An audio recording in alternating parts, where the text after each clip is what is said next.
Next problem. At what height above the surface of the earth? At what height? So now we ಕಂಡುಹಿಡಿಯಬೇಕಾಗಿರೋದು clearly height. Okay, height ಕಂಡುಹಿಡಿಯಬೇಕು. Surface earth will acceleration due to gravity be 35% of its initial value. ಅಂದರೆ so g 35% of g ಅಂತ ಹೇಳ್ತಾ ಇದ್ದಾರೆ. So acceleration due to gravity be 35% of its initial value. Okay, 35% of g ಅಂತ. So 35% ಅಂತ ಅಂದ್ರೆ 35 100 ಅಲ್ಲಿ 35 ಅಷ್ಟು ಅಂತ. ಸೊ ಔಟ್ ಆಫ್ 100 35 ಅಂತ, 35% ಆಫ್ ಜಿ ಅಂತ ಅಂದ್ರೆ 35/100 ಜಿ ಅಂತ. ಸೊ ಈಗ 5 7s are 35, 5 2s are 10, 20. So 7/20 g ಆಗುತ್ತೆ ಈ value. So next on the surface of the earth. So assume that the radius of the earth is 6400 km. R ಕೊಟ್ಟಿದ್ದಾರೆ. R is equal to 6400 km. ಇಷ್ಟು ಇದಿಷ್ಟು value ಕೊಟ್ಟಿದ್ದಾರೆ. ನಾವು ಕಂಡುಹಿಡಿಯಬೇಕಾಗಿರೋದು h ನ. So ಈಗ ನಾವು ಕಂಡುಹಿಡಿಯಬೇಕು. ಇವಾಗ ನಮ್ಮ ಹತ್ರ ಇರುವಂತಹ ಫಾರ್ಮುಲಾ ಹೈಟ್ ಕೊಟ್ಟಿರೋದ್ರಿಂದ ನಾವು ಜಿ ಹೆಚ್ ಫಾರ್ಮುಲಾ ಬರೀಬೇಕು. ಆಯ್ತಾ? G h is equal to g into 1 minus 2h/r ಅಂತ ಹಾಕೋತೀವಿ ಅಂತ ಅನ್ಕೊಳ್ಳೋಣ. ಸೊ ಇದಕ್ಕೆ ನಾವು ಸಬ್ಸ್ಟಿಟ್ಯೂಟ್ ಮಾಡಿಕೊಂಡು ಸಾಲ್ವ್ ಮಾಡಿದ್ರೆ ನಮಗೆ ಆನ್ಸರ್ ತುಂಬಾ ಕಾಂಪ್ಲಿಕೇಟೆಡ್ ಆಗಿ ಬರುತ್ತೆ. ಅಂದ್ರೆ ಸ್ವಲ್ಪ ಕಷ್ಟ ಆಗುತ್ತೆ ಸಿಂಪ್ಲಿಫೈ ಮಾಡೋದಕ್ಕೆ. ಸೊ ನಾವೇನ್ ಮಾಡೋಣ ಅಂದ್ರೆ ಈ ಫಾರ್ಮುಲಾನ ಇಟ್ಕೊಂಡು ಸಾಲ್ವ್ ಮಾಡೋದು ಬೇಡ. ಸೊ ಜಿ ಹೆಚ್ಗೆ ಇನ್ನೊಂದು ಫಾರ್ಮುಲಾ ಸಹ ಇದೆ. ಸೊ ನಿಮ್ಮ ಡಿರೈವೇಶನ್ ಅಲ್ಲಿ ನೀವು ಈ ಸ್ಟೆಪ್ ಬರೋದಕ್ಕಿಂತ ಮುಂಚೆ ಪ್ರೀವಿಯಸ್ ಸ್ಟೆಪ್ ಅಲ್ಲಿ ಒಂದು ಫಾರ್ಮುಲಾ ಇದೆಯಲ್ಲ, ಆ ಫಾರ್ಮುಲಾನ ನಾವು ಯೂಸ್ ಮಾಡ್ಕೊಳ್ಳೋದು. ಯಾವುದು ಅಂತಂದ್ರೆ g h is equal to g into r plus h whole square ಅಂತ ಫಾರ್ಮುಲಾ ಇದೆ ನಿಮ್ಮ ಹತ್ರ, ನಿಮ್ಮ ಡಿರೈವೇಶನ್ ಅಲ್ಲಿ. ಈ ಫಾರ್ಮುಲಾನ ನಾವು ಯೂಸ್ ಮಾಡ್ಕೊಳ್ಳೋಣ. ಸೊ ಜಿ ಹೆಚ್ ನ ಕಂಡುಹಿಡಿಯಕ್ಕೆ ನೀವು ನೆನ್ಪಿಟ್ಕೊಳ್ಳಿ, ಈ ಫಾರ್ಮುಲಾ ಬೇಕಾದ್ರೂ ಯೂಸ್ ಮಾಡ್ಬೋದು, ಈ ಫಾರ್ಮುಲಾ ಬೇಕಾದ್ರೂ ಯೂಸ್ ಮಾಡ್ಬೋದು. ನಮ್ಮ ನೆಸೆಸಿಟಿಗೆ ತಕ್ಕ ಹಾಗೆ ನಾವು ಫಾರ್ಮುಲಾನ ಯೂಸ್ ಮಾಡ್ಕೋಬಹುದು. ಸೊ ನಮಗೆ ಈ ಫಾರ್ಮುಲಾ ಯೂಸ್ ಮಾಡಿದ್ರೆ ಸ್ವಲ್ಪ ಕಷ್ಟ ಆಗುತ್ತೆ, ಕಾಂಪ್ಲಿಕೇಟ್ ಆಗುತ್ತೆ ಪ್ರಾಬ್ಲಮ್. ಅದಕ್ಕೋಸ್ಕರ ನಾವು ಈ ಫಾರ್ಮುಲಾನ ಯೂಸ್ ಮಾಡ್ಕೊಳ್ಳೋಣ. ಈಸಿಯಾಗಿ ನಮಗೆ ಸಿಂಪ್ಲಿಫೈ ಮಾಡ್ಬೋದು. ಸೊ ಈಗ ಇದಕ್ಕೆ ಸಬ್ಸ್ಟಿಟ್ಯೂಟ್ ಮಾಡೋಣ. ಸೊ ಈಗ ಇಲ್ಲಿ ಅವರೇ ಹೇಳಿದ್ದಾರೆ at what height above the surface of the earth will be acceleration due to gravity be 35% of its initial value ಅಂತ. ಸೊ ಆಕ್ಚುಲಿ ಅವ್ರು ಹೇಳ್ತಿರೋದು ಈ ಜಿ ಹೆಚ್ ಇದೇ g h is equal to 35% of g ಅಂತ ಅವರೇ ಹೇಳಿದ್ದಾರೆ. So g h ಬೆಲೆ 7/20 g is equal to g into r ಬೆಲೆ ಎಷ್ಟಿದೆ 6400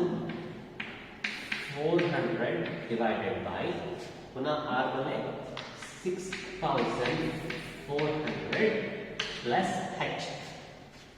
ಸೊ ಈ ತರ ಬರ್ಕೊಂಡಿದ್ದೀವಿ ಈಗ. ಸೊ ಈಗ ಇಲ್ಲಿ ಜಿ ಮತ್ತೆ ಜಿ ಕ್ಯಾನ್ಸಲ್ ಮಾಡೋಣ. ಸೊ ಇಲ್ಲಿ ಹೋಲ್ ಸ್ಕ್ವೇರ್ ಬರುತ್ತೆ, ಸಾರಿ ಸ್ಕ್ವೇರ್ ಬರುತ್ತೆ. ಸೊ 7/20 7 divided by 20 ಎಷ್ಟು ಬರುತ್ತೆ 0.35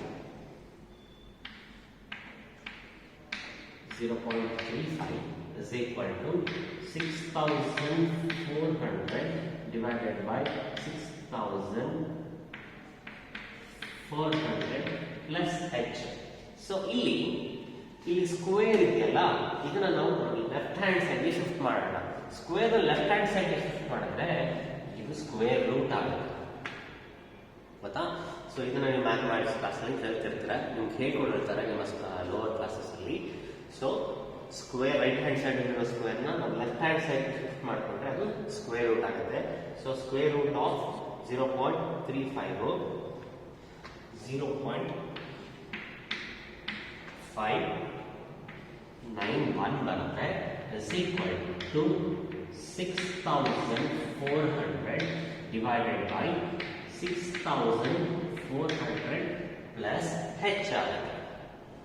ಓಕೆ, ಇದನ್ನ ಈಗ ನಾನೇನು ಮಾಡೋಣ, ಸಿಂಪ್ಲಿಫೈ ಮಾಡೋಣ ಅಂದರೆ ಕ್ರಾಸ್ ಮಲ್ಟಿಪ್ಲೈ ಮಾಡೋಣ. ಸೊ ಕ್ರಾಸ್ ಮಲ್ಟಿಪ್ಲೈ ಮಾಡಿದ್ರೆ 6400 is equal to 0.591 into 6400 plus h ಆಗುತ್ತೆ. Okay, so 6400 is equal to 0.591 into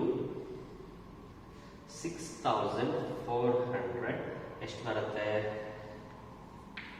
3782.4 plus 0.591 h ಬರುತ್ತೆ ಅಲ್ವಾ? ಸೊ ಇಷ್ಟಾಯಿತು. ಸೊ ಈ ಟರ್ಮ್ನ ನಾವು ಲೆಫ್ಟ್ ಹ್ಯಾಂಡ್ ಸೈಡ್ ಶಿಫ್ಟ್ ಮಾಡ್ಕೋತೀನಿ.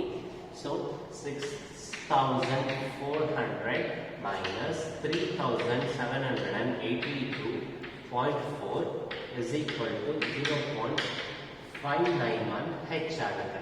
ಸೊ 3782.4 ಅಲ್ಲಿ 6400 ಮೈನಸ್ ಮಾಡಿದ್ರೆ ಎಷ್ಟು ಬರುತ್ತೆ? 2617.6 ಬರುತ್ತೆ. ಇಸ್ ಈಕ್ವಲ್ ಟು 0.591 h ಆಗುತ್ತೆ. ಸೊ ಇಷ್ಟು ಬಂದ್ಮೇಲೆ ನೆಕ್ಸ್ಟ್ ಏನ್ ಮಾಡೋಣ? So h is equal to, so ಇಲ್ಲಿರೋದನ್ನ ನಾವು ಲೆಫ್ಟ್ ಹ್ಯಾಂಡ್ ಸೈಡ್ಗೆ ಕಳಿಸೋಣ. ಸೊ ರಿಯರೇಂಜ್ ಮಾಡಿಕೊಂಡ್ರೆ so 2617.13.6 divided by 0.591 divided by 0.591 ಮಾಡಿದ್ರೆ so h is equal to 4429.10 ಬರುತ್ತೆ. So it is in the form of kilometre. ಸೊ ಇದು ನಿಮ್ಮ answer.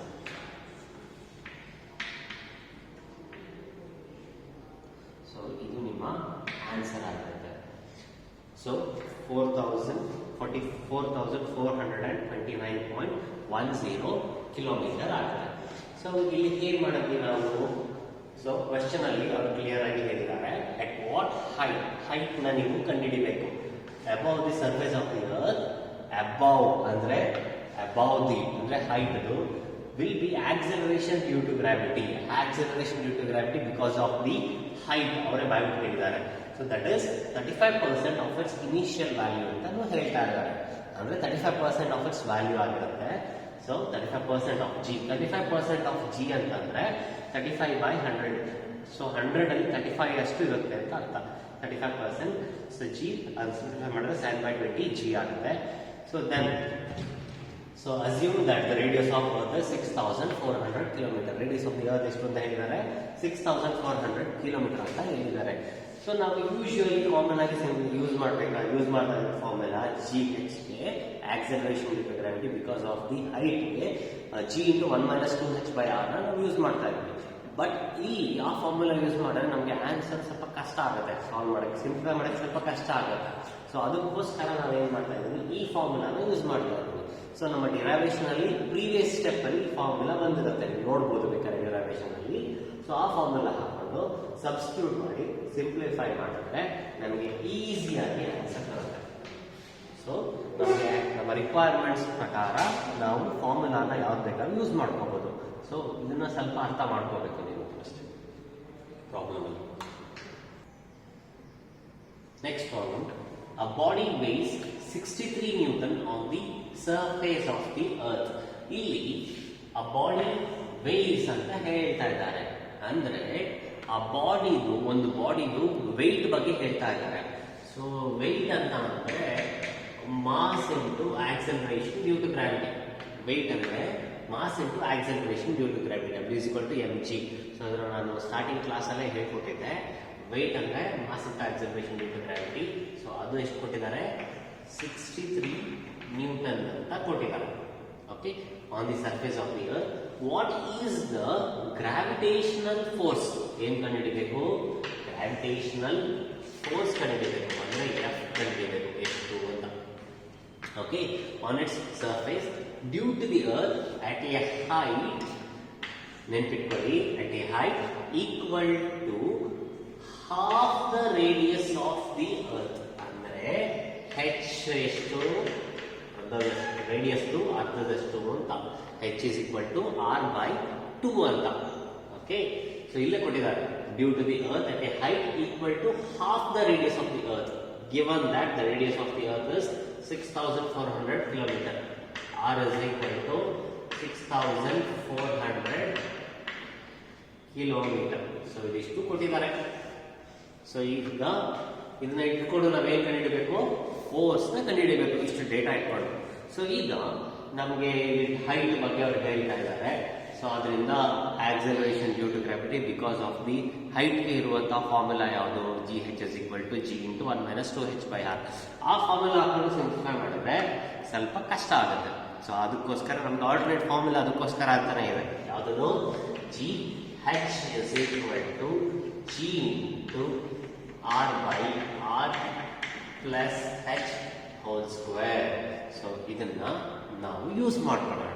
Okay, so GH is equal to G into r/r plus h value ಎಷ್ಟು ಕೊಟ್ಟಿದ್ದಾರೆ ಇಲ್ಲಿ? r/2 ಅಂತ ಹೇಳಿದ್ದಾರೆ. ಸೊ ನೆಕ್ಸ್ಟ್ ಟೈಮ್ ಮಾಡೋಣ, ಸಿಂಪ್ಲಿಫೈ ಮಾಡೋಣ. GH is equal to G into r/2r plus r divided by 2. LCM ತಗೊಂಡಿದ್ದೀನಿ ಅಷ್ಟೇ, ಬೇರೆ ಏನು ಮಾಡಿಲ್ಲ, LCM ತೆಗೆದಿದ್ದೀನಿ ಅಷ್ಟೇ. GH is equal to G into r divided by 2r plus r is 3r divided by 2 whole square. So ಇದಿಷ್ಟು ಬರುತ್ತೆ. Next ಈಗ so GH is equal to G into r, denominator of the denominator will come to the numerator, 2r divided by 3r whole square ಆಗುತ್ತೆ. So r will get cancel. So ನಾನು ಈ r value ಕೊಟ್ಟಿದ್ದಾರೆ 6400 kilometre ಅಂತ. ಆ 6400 ಕಿಲೋಮೀಟರ್ನ ಇಲ್ಲೇ substitute ಮಾಡ್ಕೋಬೋದಾಗಿತ್ತು, but ನಾನು substitute ಮಾಡಲಿಲ್ಲ. ಯಾಕೆ ಮಾಡಲಿಲ್ಲ ಅಂತಂದ್ರೆ ಈ ಮುಂದೆ ಕ್ಯಾನ್ಸಲ್ ಆಗ್ಬಿಡುತ್ತೆ, ಅದಕ್ಕೋಸ್ಕರ ಮಾಡಲಿಲ್ಲ. ಅದನ್ನ ಅಪ್ಪಿ ನೀವು ಏನಾದ್ರು ಬರ್ಕೊಂಡು ಬಂದಿದ್ರು ಏನಾಗ್ತಿತ್ತು, ಕ್ಯಾನ್ಸಲ್ ಆಗ್ಬಿಡ್ತಾ ಇತ್ತು. ಅದಕ್ಕೋಸ್ಕರ ನಾನು ಬರ್ದಿಲ್ಲ ಅದನ್ನ. Note that. So next GH is equal to G into 2/3 whole square ಆಗಿದೆ. So GH is equal to G into 2 square ಅಂದ್ರೆ 4, 3 square ಅಂದ್ರೆ 9. ಸೊ G into 4/9 ಆಗುತ್ತೆ. GH ವ್ಯಾಲ್ಯೂ ಸಿಕ್ತು, ಆಯ್ತಾ? ಸೊ ಈಗ ನಮಗೆ G ವ್ಯಾಲ್ಯೂ ಸಿಕ್ಕಿದ್ಮೇಲೆ ಈಗ ನಾವು ಫೋರ್ಸ್ ಕಂಡುಹಿಡಿಬೇಕು. ಯಾವ ಫೋರ್ಸ್ ಕಂಡುಹಿಡಿಬೇಕು? ಈ ಕ್ವೆಶ್ಚನ್ ಕೊಟ್ಟಿರೋ ಪ್ರಕಾರ ಗ್ರಾವಿಟೇಷನಲ್ ಫೋರ್ಸ್ ನ ಕಂಡುಹಿಡಿಬೇಕು ನಾವು. ಗ್ರಾವಿಟೇಷನಲ್ ಫೋರ್ಸ್ ಕಂಡುಹಿಡಿಯಕ್ಕೆ ಅದಕ್ಕೂ ಒಂದು ಫಾರ್ಮುಲಾ ಇದೆ ನಮ್ಮ ಹತ್ರ, ನಮಗೆಲ್ಲ ಗೊತ್ತು. F is equal to G m1 m2 divided by r². ಇದೊಂದು ಗೊತ್ತು ನಮಗೆ ಚೆನ್ನಾಗಿ, ಯಾಕಂದ್ರೆ ಇಡೀ ಡಿರೈವೇಷನ್, ಇಡೀ ಚಾಪ್ಟರ್ ಅಲ್ಲಿ ಈ ಫಾರ್ಮುಲಾ ಸಿಕ್ಕಾಪಟ್ಟೆ ಯೂಸ್ ಮಾಡಿದೀವಿ. ಸೊ ಈ ಫಾರ್ಮುಲಾ ಗೊತ್ತು ನಮಗೆ.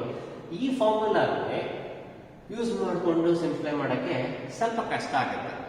ಯಾಕೆ ಅಂತಂದ್ರೆ ನಮಗೆ ಇಲ್ಲಿ GH ಇದೆ, ಅದನ್ನ ನಾವು ಆ ಜಿನ ಯೂಸೇ ಮಾಡಲ್ಲ, ಆಯ್ತಾ? ಅದರ ಜೊತೆಗೆ ನಮಗೆ ಇಲ್ಲಿ ಕ್ಯಾಪಿಟಲ್ G ಇದೆ. ಸೊ ಗ್ರಾವಿಟೇಷನ್ ಕಾನ್ಸ್ಟೆಂಟ್, ಅದನ್ನ ನಾವು ಈಸಿಯಾಗಿ ಸಬ್ಸ್ಟಿಟ್ಯೂಟ್ ಮಾಡ್ಕೋಬಹುದು. ಆದ್ರೆ ಈ m1 m2 ಬಗ್ಗೆ ಕೊಟ್ಟಿದ್ದಾರೆ, ಮಾಸ್ ಆಫ್ 2 ಬಾಡೀಸ್ ಬಗ್ಗೆ ಕೊಟ್ಟಿದ್ದಾರೆ. ಸೊ ಇಲ್ಲಿ ಅವ್ರು ಕ್ಲಿಯರ್ ಆಗಿ ಕ್ವೆಶ್ಚನ್ ಅಲ್ಲಿ ಹೇಳಿದ್ದಾರೆ ಆ ಬಾಡಿ ಬೇಸ್ ಅಂತ. ಸೊ ಒಂದೇ ಒಂದು ಬಾಡಿ ಬಗ್ಗೆ ಮಾತಾಡ್ತಾ ಇರೋದು, ಎರಡು ಬಾಡಿ ಬಗ್ಗೆ ಮಾತಾಡ್ತಾ ಇಲ್ಲ. ಸೊ ಅದು ಆ ಬಾಡಿದು ವೆಯ್ಟ್ ಬಗ್ಗೆ ಮಾತಾಡ್ತಾ ಇದ್ದಾರೆ. ವೆಯ್ಟ್ ಅಂದ್ರೆ mass into acceleration due to gravity. So ಅವ್ರು ಮಾತಾಡ್ತಿರೋದು ಮಾಸ್ ಬಗ್ಗೆ ಅಲ್ಲ, ವೆಯ್ಟ್ ಬಗ್ಗೆ ಇಲ್ಲಿ ಕೊಟ್ಟಿರೋದು ಕ್ವಶನ್ ಅಲ್ಲಿ. ಸೊ ನನಗೆ ಅಷ್ಟೆಲ್ಲ ಡೇಟಾ ಇದ್ರೂ ನನಗೆ ಈ ಫಾರ್ಮುಲಾ ಯೂಸ್ಲೆಸ್ ಆಗುತ್ತೆ, ಇದಕ್ಕೆ ಉಪಯೋಗಕ್ಕೆ ಬರಲ್ಲ ನನಗೆ. ಸೊ ಯಾಕಂದ್ರೆ ಮಾಸ್ ನನಗೆ ಬೇಕಿದ್ದಿಲ್ಲ, ಮಾಸ್ ಇಲ್ವಲ್ಲ ಇಲ್ಲಿ. ಸೊ ನಮಗೆ ವೆಯ್ಟ್ ಕೊಟ್ಟಿರೋದು ನಾವು ಕನ್ವರ್ಟ್ ಮಾಡ್ಕೊಂಡು ಮಾಡಬೇಕಾದ್ರೆ ಸ್ವಲ್ಪ ಕಷ್ಟ ಆಗುತ್ತೆ. ಸೊ ನಮಗೆ ಅದಕ್ಕೋಸ್ಕರ ಈ ಫಾರ್ಮುಲಾನೇ ಬೇಡ. ಅದಕ್ಕೆ ನಾವೇನ್ ಮಾಡೋಣ, ನಮಗೆ ಜನರಲ್ ಫಾರ್ಮುಲಾ ಇದೆಯಲ್ಲ ಫೋರ್ಸ್ದು, ಎಫ್ mg, ಈ ಫಾರ್ಮುಲಾನ ಯೂಸ್ ಮಾಡ್ಕೊಳ್ಳೋಣ.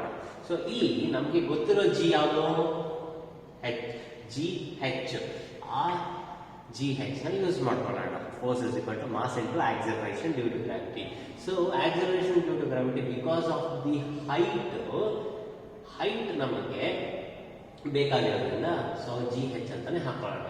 ಸೊ ಇಲ್ಲೂ ಮಾಸ್ ಇದೆ, ಮತ್ತೆ ಹೇಗೆ ಸಿಂಪ್ಲಿಫೈ ಮಾಡೋದು, ಎಲ್ಲ ತಗೊಂಡು ಸಬ್ಸ್ಟಿಟ್ಯೂಟ್ ಮಾಡೋಣ. ಈಗ F is equal to m, GH ಬೆಲೆ ಎಷ್ಟು, 4/9 G ಆಗುತ್ತೆ, ಆಯ್ತಾ. So F is equal to 4/9 into mg ಆಗುತ್ತೆ, ಆಯ್ತಾ. ಸೊ mg ಬೆಲೆ ನಮಗೆ ಗೊತ್ತು, ಇಲ್ಲಿ ಕೊಟ್ಟಿದ್ದಾರೆ ಅವರಿಗೆ ಎಷ್ಟು, 63 ನ್ಯೂಟನ್ ಅಂತ ಕೊಟ್ಟಿದ್ದಾರೆ. So F is equal to 4/9 into 63. Okay, so 9 1s are 9, 7s are 63. So 7 4s are 28 Newton ಬರುತ್ತೆ. ಸೊ 28 ನ್ಯೂಟನ್ ಬರುತ್ತೆ. ಸೊ ಇಷ್ಟೇ ಆನ್ಸರ್. ಸೊ ಫೋರ್ಸ್ ಕಂಡುಹಿಡಿಯಬೇಕಿತ್ತು, ನಾವು ಫೋರ್ಸ್ನ ಈಸಿಯಾಗಿ ಕಂಡುಹಿಡಿದ್ವಿ ಇದರಲ್ಲಿ. ಸೊ ಇನ್ನೊಂದ್ಸಲ ಎಕ್ಸ್ಪ್ಲೇನ್ ಮಾಡ್ತೀನಿ ನಾನು ಪ್ರಾಬ್ಲಮ್ನ. ಸೊ ಇಲ್ಲಿ a body weighs 63 Newton on the surface of the earth. So ಒಂದು ಬಾಡಿದು weight ಎಷ್ಟಿದೆ ಅಂತ ಹೇಳಿದ್ದಾರೆ, 63 ನ್ಯೂಟನ್ ಅಂತ ಹೇಳಿದ್ದಾರೆ. What is the gravitational force on it due to the earth at a height equal to half the radius of the earth. ನಮ್ಗೆ ಕಂಡುಹಿಡಿಯಬೇಕಾಗಿರೋದು ಫೋರ್ಸ್ನ, gravitational ಫೋರ್ಸ್ನ ಬಿಕಾಸ್ ಆಫ್ ದಿ ಹೈಟ್ ಎಷ್ಟು, half the radius of the earth. ಅರ್ಧದಷ್ಟು radius ಇರುವಷ್ಟು height ಅಲ್ಲಿ ನಾವು height ಎಷ್ಟಿದೆ ಅರ್ಧದಷ್ಟು ರೇಡಿಯಸ್ ಅಷ್ಟು ಅಂದ್ರೆ r/2 ಅಷ್ಟು ಇದೆ ಅಂತ ಹೇಳ್ತಿದ್ದಾರೆ ಹೈಟ್. ಸೊ ಅಷ್ಟರಲ್ಲಿ ನಾವು ಫೋರ್ಸ್ ಎಷ್ಟು ಅಂತ ಕಂಡುಹಿಡಿಯಬೇಕು ಇಲ್ಲಿ. ಸೊ ಅವರೇ ನಮಗೋಸ್ಕರ ರೇಡಿಯಸ್ ಸಹ ಕೊಟ್ಟಿದ್ದಾರೆ, ಆದ್ರೆ ನಾವು ರೇಡಿಯಸ್ನ ಯೂಸೇ ಮಾಡಲಿಲ್ಲ ಇಲ್ಲಿ ಜಾಸ್ತಿ ಇಲ್ಲಿ. ಸೊ ಎಲ್ಲ ಡೇಟಾ ಬರ್ಕೊಂಡು ನಾವೇನ್ ಮಾಡಿದೆ, ಫಾರ್ಮುಲಾನ ತಗೊಂಡೆ. ನಾನು ಯೂಶುವಲ್ ಫಾರ್ಮುಲಾ GH ಹಾಕಲಿಲ್ಲ, ಆ ಡಿರೈವೇಷನ್ ಬರುವಂತ ಇನ್ನೊಂದು ಫಾರ್ಮುಲಾನ, ಆಲ್ಟರ್ನೇಟ್ ಫಾರ್ಮುಲಾನ ಹಾಕಿದೆ. ಸೊ ಇದು ಹಾಕೋದ್ರಿಂದ ನನಗೆ ಸಿಂಪ್ಲಿಫೈ ಮಾಡೋಕ್ಕೆ ಈಸಿ ಆಗುತ್ತೆ. ಸೊ ಎಲ್ಲನೂ ಸಿಂಪ್ಲಿಫೈ ಮಾಡ್ಕೊಂಡ್ಮೇಲೆ GH ಸಿಕ್ತು ನನಗೆ. ಸೊ GH ಸಿಕ್ಕಿದ ಮೇಲೆ ನನಗೆ ಜನರಲ್ ಫಾರ್ಮುಲಾ ಹಾಕೊಂಡೆ ಫೋರ್ಸ್ದು, F is equal to mg. So ಇಲ್ಲಿ acceleration due to gravity because of the height ಇರೋದ್ರಿಂದ ಅದನ್ನ ಸಬ್ಸ್ಟಿಟ್ಯೂಟ್ ಮಾಡ್ಕೊಂಡೆ. F is equal to m into 4/9g. So simplify ಮಾಡೋದು, mg ನ ಸಪರೇಟ್ ಹಾಕೊಂಡು ಆ mg ವ್ಯಾಲ್ಯೂ 63 ನ್ಯೂಟನ್ ಅಂತ ಪ್ರಾಬ್ಲಮ್ ಅಲ್ಲಿ ಅವರೇ ಕೊಟ್ಟಿದ್ದಾರೆ, ಅದನ್ನ ನಾನು ಸಬ್ಸ್ಟಿಟ್ಯೂಟ್ ಮಾಡಿದ್ರೆ ನನಗೆ ಆನ್ಸರ್ 28 ನ್ಯೂಟನ್ ಅಂತ ಬಂತು. ಸೊ ತುಂಬಾ ಸುಲಭ ಇದೆ ಪ್ರಾಬ್ಲಮ್, ಸ್ವಲ್ಪ ಅರ್ಥ ಮಾಡ್ಕೋಬೇಕು ಅಷ್ಟೇ. So next problem, Jupiter has a mass 318 times that of the earth. ಅಂದ್ರೆ ಮಾಸ್ ಆಫ್ ದಿ ಜುಪಿಟರ್ ಬಗ್ಗೆ ಹೇಳ್ತಿದ್ದಾರೆ. ಎಷ್ಟು, 318 times mass of the earth. So ಇಷ್ಟಿದೆ ಅಂತ. Jupiter has a mass of 318 times mass of the earth and radius is 11.2 times the earth. Andre radius of the Jupiter is equal to 11.2 times the earth's radius. Andre radius of the earth ಅಷ್ಟು ಇದೆ ಅಂತ ಹೇಳ್ತಿದ್ದಾರೆ. ಈಗ ನಾವೇನ್ calculate ಮಾಡಬೇಕು ಅಂದ್ರೆ, estimate the escape velocity of the body from Jupiter surface. Escape velocity of the body from Jupiter surface. Escape velocity of the Jupiter ಕಂಡುಹಿಡಿಯಬೇಕು ನಾವು. Escape velocity of the body from Jupiter surface, given that escape velocity from the Earth surface ಇದು ಕೊಟ್ಟಿದ್ದಾರೆ, ಎಷ್ಟು v ಕೊಟ್ಟಿದ್ದಾರೆ, ಎಷ್ಟು 11.2 kilometre per second. ಇಷ್ಟು ನಾನು ಪಾಠ ಮಾಡಬೇಕಾದ್ರೆ ತಿಳ್ಕೊಟ್ಟಿದ್ದೆ. Escape velocity of the earth 11.2 kilometre per second ಇರುತ್ತೆ. ನಮ್ಮ ರಾಕೆಟ್ಗಳು ಅರ್ತ್ ಇಂದ ಪ್ರೊಜೆಕ್ಟ್ ಆಗಬೇಕಾದ್ರೆ ಸೊ ಈ ಸ್ಪೀಡ್ನ ರೀಚ್ ಮಾಡಿ ಇದಕ್ಕಿಂತ ಸ್ವಲ್ಪ ಸ್ಪೀಡ್ ಆಗಬೇಕು. ಈ ಮಿನಿಮಮ್ ಎಷ್ಟು ಸ್ಪೀಡ್ ಬೇಕೇ ಬೇಕು. ಸೊ ಈ ಸ್ಪೀಡ್ನ ಎಕ್ಸೈಡ್ ಮಾಡಿದ್ರೆ ಮಾತ್ರ ಅರ್ತ್ ಸರ್ಫೇಸ್ ಇಂದ ಆಚೆ ಹೋಗಿ ಸಾಧ್ಯ ಅಂತ ಎಸ್ಕೇಪ್ ವೆಲಾಸಿಟಿ ಪಾಠ ಮಾಡಬೇಕಾದ್ರೆ ಹೇಳ್ಕೊಂಡಿದ್ದೆ. ಸೊ ಇದಿಷ್ಟು ಡೇಟಾ ಇದೆ. ಸೊ ಇದನ್ನೆಲ್ಲ ಇಟ್ಕೊಂಡು ಈಗ ನಾವೇನು ಕಂಡುಹಿಡಬೇಕು escape velocity of the estimated escape velocity of the body from Jupiter surface ಮೇಲಿರುವಂತಹ ಎಸ್ಕೇಪ್ ವೆಲಾಸಿಟಿ ಎಷ್ಟು ಅಂತ ನಾವು ಕಂಡುಹಿಡಿಬೇಕು ಈಗ. ಸೊ ಇದಕ್ಕೆ ನಮ್ಮ ಫಾರ್ಮುಲಾ ಎಸ್ಕೇಪ್ ವೆಲಾಸಿಟಿ ಫಾರ್ಮುಲಾ ಇದೆಯಲ್ಲ ನಮ್ಮದು v is equal to square root of 2gr ಅಂತ ಒಂದು ಫಾರ್ಮುಲಾ ಇತ್ತು ನಮ್ಮ ಹತ್ರ. ಈ ಫಾರ್ಮುಲಾನ ಇಟ್ಕೊಂಡು ನಾವು ಸಾಲ್ವ್ ಮಾಡ್ತಾ ಇದ್ವಿ. ನಾವು ಡಿರೈವೇಶನ್ ಅಲ್ಲಿ ಡಿರೈವ್ ಮಾಡಿದ್ವಿ. ಈ ಫಾರ್ಮುಲಾನ ಇಟ್ಕೊಂಡ್ರೆ ನಮಗೆ ಈ ಪ್ರಾಬ್ಲಮ್ ಅಲ್ಲಿ ಏನೂ ಉಪಯೋಗ ಬರಲ್ಲ. ಯಾಕೆ ಉಪಯೋಗಕ್ಕೆ ಬರಲ್ಲ ಈ ಫಾರ್ಮುಲಾ ಅಂತಂದ್ರೆ ಅವರು ಇಲ್ಲಿ ಮಾಸ್ ಕೊಟ್ಟಿದ್ದಾರೆ. ನಮ್ಮ ಹತ್ರ ಈ ಫಾರ್ಮುಲಾದಲ್ಲಿ ಮಾಸೇ ಇಲ್ಲ. ಸೊ ಮಾಸೇ ಇಲ್ಲದೆ ಮಾಸ್ನ ಸಬ್ಸ್ಟಿಟ್ಯೂಟ್ ಮಾಡಕ್ಕೆ ನಮಗೆ ಆಗಲ್ಲ. ಇಲ್ಲಿ ರೇಡಿಯಸ್ ಇದೆ ಆಯ್ತಾ, ಆದರೆ ಮಾಸೇ ಇಲ್ಲ. ಮಾಸ್ ಇಲ್ಲದೇ ಈ ಫಾರ್ಮುಲಾ ನಮಗೆ ಯೂಸ್ಲೆಸ್. ಸೊ ಇದೇ ಡಿರೈವೇಶನ್ ಅಲ್ಲಿ ಎಸ್ಕೇಪ್ ವೆಲಾಸಿಟಿ ಡಿರೈವೇಶನ್ ಅಲ್ಲಿ ಮೇಲ್ಗಡೆ ಸ್ಟೆಪ್ ಒಂದು ಫಾರ್ಮುಲಾ ಇದೆ. ಸೊ ಅದು v is equal to square root of 2gm by r ಅಂತ ಒಂದು ಫಾರ್ಮುಲಾ ಇದೆ. ಈ ಫಾರ್ಮುಲಾ ಬಂದ ಮೇಲೆ ಇದನ್ನ ಸಿಂಪ್ಲಿಫೈ ಮಾಡಿದ್ಮೇಲೆ ನಮಗೆ ಈ ಫಾರ್ಮುಲಾ ಸಿಕ್ಕಿದೆ. ಸೊ ಈ ಫಾರ್ಮುಲಾನ ನಾವು ಇಟ್ಕೊಳ್ಳೋಣ. ಈ ಫಾರ್ಮುಲಾ ಬೇಡ ನಮಗೆ. ಸೊ ಇದು ನಾವು ಯಾವ್ದು ಬರೆಯೋಣ, ವಿ ಜೆಗೆ ಫಸ್ಟ್ ಬರೆಯೋಣ. ಓಕೆ, ಸೊ ವಿ ಜೆಗೆ ಬಂದ್ರೆ ಈ ಫಾರ್ಮುಲಾದಲ್ಲಿ ಜಿ ಇಂಟು ಮಾಸ್ ಎಷ್ಟು 318 times mass of the earth, radius.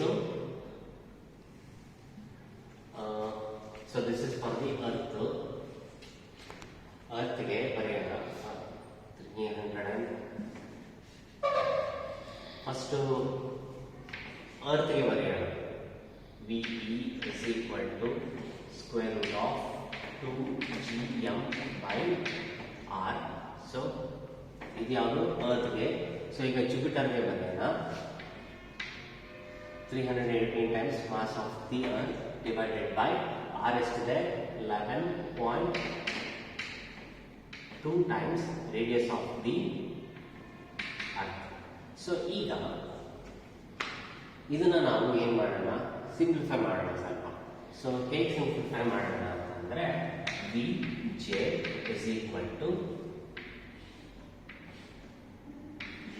Square root of, so ಇಲ್ಲಿ 318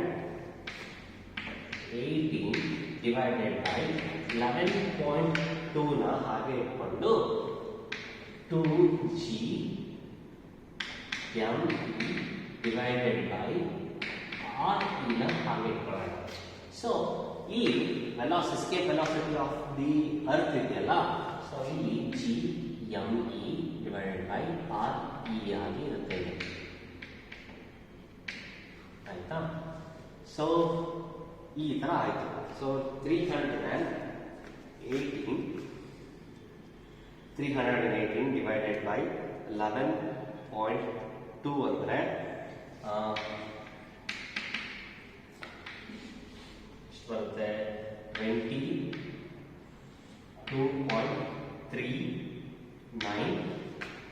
22.39 ಆಯ್ತಾ. ಸೊ ಇಷ್ಟು ಬಂತು. ಸೊ ಇಲ್ಲೇನ್ ಮಾಡೋಣ, ಇದನ್ನ ಸ್ಪ್ಲಿಟ್ ಮಾಡೋಣ. ಇನ್ನೊಂದು square root of 2gme divided by R ಅಂತ ಬರ್ಕೊಳ್ಳೋಣ. ಸೊ ನೆಕ್ಸ್ಟ್ ಈಗ ಸ್ಕ್ವೇರ್ ರೂಟ್ ಆಫ್ 28.39 ಮಾಡಿದ್ರೆ ನಮಗೆ V J is equal to 5.32 ಬರುತ್ತೆ. 5.32. So square root of 2gme by R E ಅಂತಂದ್ರೆ velocity escape velocity of the earth ಆಗಿರುತ್ತೆ. So escape velocity of Jupiter 5.32. ನಮ್ಮ ಹತ್ರ escape velocity of the earth question ಅಲ್ಲಿ ಕೊಟ್ಟಿದ್ದಾರೆ ಎಷ್ಟು 11.2 ಕಿಲೋಮೀಟರ್ ಪರ್ ಸೆಕೆಂಡ್ ಅಂತ. ಅದನ್ನ ಅಲ್ಲಿ ಸಬ್ಸ್ಟಿಟ್ಯೂಟ್ ಮಾಡೋಣ 11.2 kilometre per second. So multiply ಮಾಡಿದ್ರೆ 5.32 ಇಂಟು 11.2 ಎಷ್ಟು ಬರುತ್ತೆ 59.5 ಕಿಲೋಮೀಟರ್ ಪರ್ ಸೆಕೆಂಡ್. ಸೊ ಇದು escape velocity of the Jupiter. So ಈ ಪ್ರಾಬ್ಲಮ್ ಅಲ್ಲಿ ನೀವು ಸ್ವಲ್ಪ ಫಾರ್ಮುಲಾನ ರಿಅರೇಂಜ್ ಮಾಡ್ಕೊಳ್ಳೋದನ್ನ ಸ್ವಲ್ಪ ನೆನ್ಪಿಟ್ಕೋಬೇಕು ಇಲ್ಲಿ.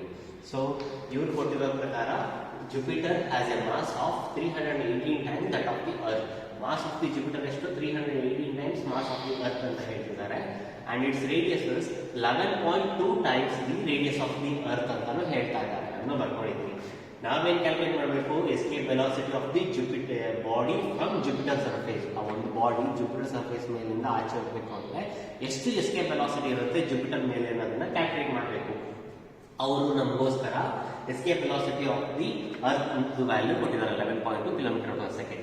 ಸೊ ನಮಗೆ usually normal formula square root of 2gr ನ ಹಾಕೊಂಡು ಸಿಂಪ್ಲಿಫೈ ಮಾಡೋಕ್ಕೆ ಆಗಲ್ಲ, ಬಿಕಾಸ್ ನಮಗೆ ಇಲ್ಲಿ ಮಾಸ್ ಬೇಕು. ಸೊ ಅದಕ್ಕೋಸ್ಕರ ಅದೇ ಡಿರೈವೇಶನ್ ಆಗಿರುವಂಥ ಪ್ರೀವಿಯಸ್ ಫಾರ್ಮುಲಾನ ಹಾಕೊಂಡಿದ್ದೀನಿ. So v is equal to square root of 2gm/re. So ಇದು ವಿತ್ ರೆಸ್ಪೆಕ್ಟ್ ಟು ಅರ್ತ್. ಈಗ ವಿತ್ ರೆಸ್ಪೆಕ್ಟ್ ಟು ಜುಪಿಟರ್ ಬಂದಾಗ so 318 times mass of the earth, 11.2 times the radius of the earth ಅಷ್ಟಿರುತ್ತೆ ಅಂತ ಕೊಟ್ಟಿದ್ದಾರೆ problem ಅಲ್ಲಿ. ಅದೆಲ್ಲ substitute ಮಾಡಿದ್ದೀನಿ. Next ಅದನ್ನ ರೀಅರೇಂಜ್ ಮಾಡ್ಕೊಂಡಿದ್ದೀನಿ. So square root of 2gme/re ಅಂತ ಅಂದ್ರೆ ಅದು ನಮಗೆ escape velocity of the earth ಆಗುತ್ತೆ. ಸೊ ವಿಇ ವ್ಯಾಲ್ಯೂ ಆಗುತ್ತೆ. ಸೊ ಅದನ್ನ ಹಾಗೆ ಬರ್ಕೊಂಡು ವಿಇ ಅಂತ ಬರ್ಕೊಂಡಿದ್ವಿ. ಈ escape velocity of the earth value ಸಹ ಕೊಟ್ಟಿದ್ದಾರೆ, ದಟ್ ಇಸ್ 11.2. ಅದನ್ನ ಹಾಕಿ ಸಬ್ಸ್ಟಿಟ್ಯೂಟ್ ಮಾಡಿದ್ರೆ 59.58 ಕಿಲೋಮೀಟರ್ ಪರ್ ಸೆಕೆಂಡ್ ಅಂತ ಬರುತ್ತೆ. ಸೊ ಇಷ್ಟು ಪ್ರಾಬ್ಲಮ್ಸ್ಗಳನ್ನ, ಈ ಥರ ಪ್ರಾಬ್ಲಮ್ಸ್ಗಳನ್ನ ನೀವು ಎಕ್ಸಾಮ್ ಅಲ್ಲಿ ಎಕ್ಸ್ಪೆಕ್ಟ್ ಮಾಡ್ಬೋದು. ಸೊ ಈ ಥರ ಪ್ರಾಬ್ಲಮ್ಸ್ ತುಂಬ ಈಸಿ ಆಗಿರುತ್ತೆ. ಸ್ವಲ್ಪ ಕ್ಯಾಲ್ಕುಲೇಷನ್ ಮಾಡಬೇಕಾದ್ರೆ ಗಮನ ಇಟ್ಟು ಮನಸ್ಸಿಟ್ಟು ನೀವು ಮಾಡಿದ್ರೆ ಪ್ರಾಬ್ಲಮ್ಸ್ನ ಈಸಿಯಾಗಿ ಸಿಂಪ್ಲಿಫೈ ಮಾಡ್ಬೋದು. ಸೊ ನಿಮಗೆ ಕೆಲವು ಹೋಮ್ವರ್ಕ್ ಪ್ರಾಬ್ಲಮ್ಸ್ಗಳನ್ನ ನಾನು ಕೊಡ್ತೀನಿ. ಆ ಪ್ರಾಬ್ಲಮ್ಸ್ಗಳನ್ನ ಮನೆಯಲ್ಲಿ ಸಾಲ್ವ್ ಮಾಡಿ. ಸೊ ತುಂಬ ಸಿಂಪಲ್ ಆಗಿರುತ್ತೆ ಡಿರೈವೇಶನ್ ಪ್ರಾಬ್ಲಮ್ಸು ಗ್ರಾವಿಟೇಷನ್ ಅಲ್ಲಿ. ಎಕ್ಸಾಮ್ ಅಲ್ಲಿ ಒಂದು ಪ್ರಾಬ್ಲಮ್ನ ನೀವು ಎಕ್ಸ್ಪೆಕ್ಟ್ ಮಾಡ್ಬೋದು. ಡೆಫಿನೆಟ್ಲಿ ಒಂದು ಪ್ರಾಬ್ಲಮ್ನ ಎಕ್ಸ್ಪೆಕ್ಟ್ ಮಾಡ್ಬೋದು. ಎಕ್ಸಾಮ್ ಅಲ್ಲಿ ಪಕ್ಕಾ ಬಂದೇ ಬರುತ್ತೆ. Okay, so this will be the completion of gravitation.